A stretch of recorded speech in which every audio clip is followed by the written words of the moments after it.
The following video is over-exaggerated. Most opinions shared aren't accurate to my thoughts and feelings, because really, this is what they call a cube of justice. Let's get the obvious out of the way. What's up with the handle on the back? I can grab it without a handle. Just saying. The GameCube controller is by far one of the best, but why isn't there two Z buttons? That's not symmetrical. Ew! And it's super tiny and dinky. They could have made it a little bit bigger. Let's be real. The D-pad is just okay as well. It works, but it's way too small. The mini discs are charming, but they don't hold as much data as the PS2 and Xbox do. And worse, you can't play DVDs, which at the time was a huge selling point. There's a reason the PS2 is the best-selling console of all time. Oh, but you might say, what about the Panasonic Q? That played GameCube and DVD games. Well, first off, it only came out in Japan, and second, it cost way too much money. This has to be the worst-looking microphone of all time. I get why you can't play Game Boy Advance video carts on the Game Boy player, but back then, who was really gonna pirate these videos? Especially when the quality is so bad and pixelated. So what's up with the GameCube not having a normal Kirby game? I mean, yeah, Kirby Air Ride is awesome, but isn't that a bit strange? The ASCII controller is obnoxiously big, and it stinks the keyboard only works for Phantasy Star because I love how goofy this thing is. This is the dumbest looking controller, and I absolutely love it. What kind of code name is Project Dolphin? Like, yeah, I know it's just a code name, but what is that supposed to entail? Nintendo Aquatic Simulator? The lack of online play was also disappointing. And no, Phantasy Star Online doesn't count because that's one game and you had to get a specific adapter for that to even work.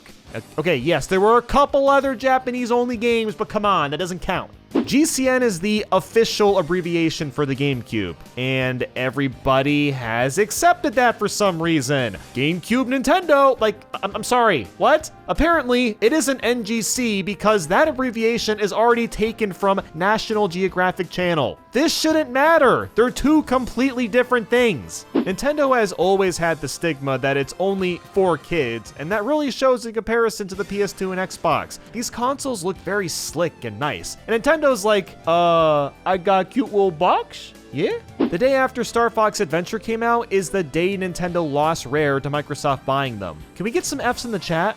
Because of this, we never got a sequel to Diddy Kong Racing, which is one of the best kart racers of all time. There's something really ominous about the GameCube commercials. Putting things or people inside transparent cubes is kinda creepy.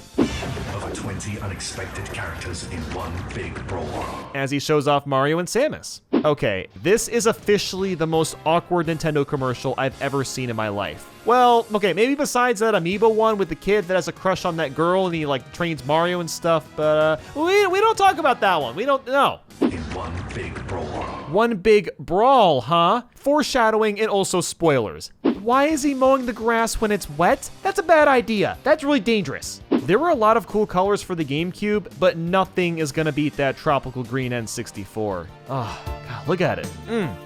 Oh, God, that thing is just, What do blocks of space even equate to? Well, I looked it up. A 1019 block card is about 8 megabytes. Times sure have changed, haven't they? I'm not gonna lie. I miss when Nintendo was this risky with their IPs. Mario Goes to Jail, Mario Kart had 2 drivers, Mario sports games were actually fun, The Legend of Zelda debated everyone with cel-shaded graphics, Kirby got a racing game, F-Zero existed, and Chibi Robo was born. Do I need to say more? The DK Bongos are an amazing idea for a controller, but not great for keeping quiet. These things are so loud. I feel bad for the parents that bought these. Incorporating LAN play is awesome, and I even got to experience it with Double Dash earlier this year, but sadly, it only works with a few games. Kirby Air Ride having LAN play is incredibly cool, but it stinks you can't go up to 8 players. If there's one thing that can be said about the GameCube, is that it deserved to sell better. It really did.